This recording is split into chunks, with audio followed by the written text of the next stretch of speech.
Une jeune fille, Margot, de 13 ans, est admise pour un séjour post-opératoire après une reprise d'arthrodèse réalisée dans un autre établissement. Une antibiothérapie a été mise en place par un staff anti-infectieux à la suite de prélèvements opératoires et poursuivie dans l'établissement de SSR spécialisé.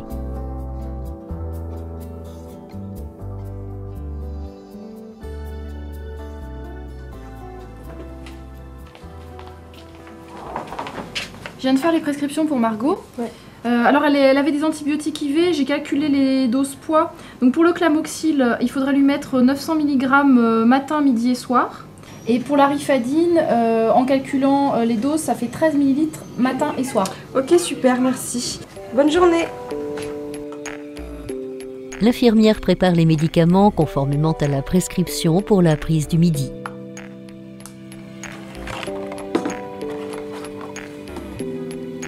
« 5 ml, il me faut 9 ml.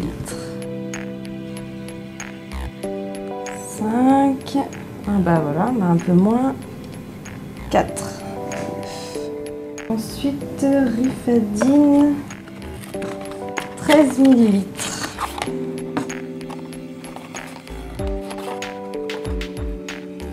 Donc 5.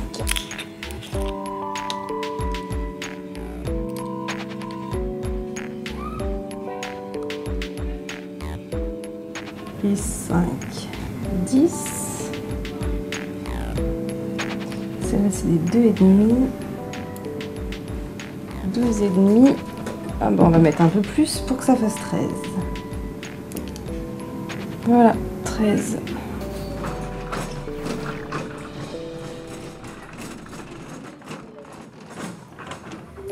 Alors, Margot, Clamoxyl, Rifadine.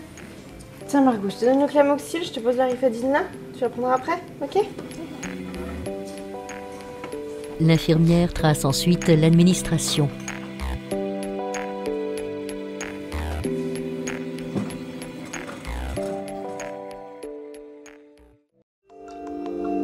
Le lendemain, les mêmes infirmières préparent l'administration des médicaments du matin.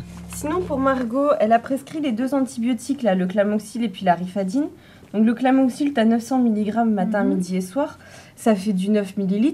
Et la Rifadine, t'as 13 ml matin et soir.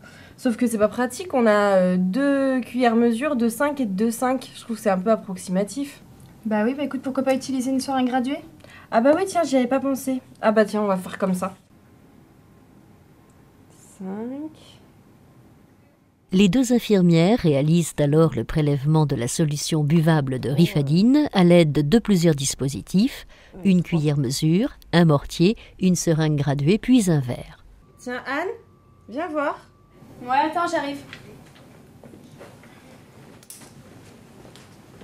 Et regarde, c'est bizarre, j'ai mesuré la Rifadine, ça fait 10 ml au lieu des 13 prescrits. Ah oui, ça c'est bizarre, tu veux que je réessaye? Bah ouais, vas-y, essaye pour voir. La seconde infirmière refait la manipulation et arrive au même constat. Ouais bah t'as raison, hein.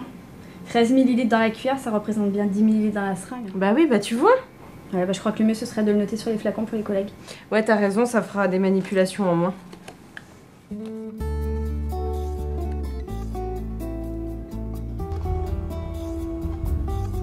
Le dysfonctionnement a été repéré.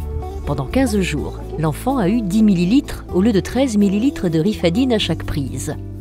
Le médecin a revu immédiatement la prescription de façon à correspondre au dispositif d'administration.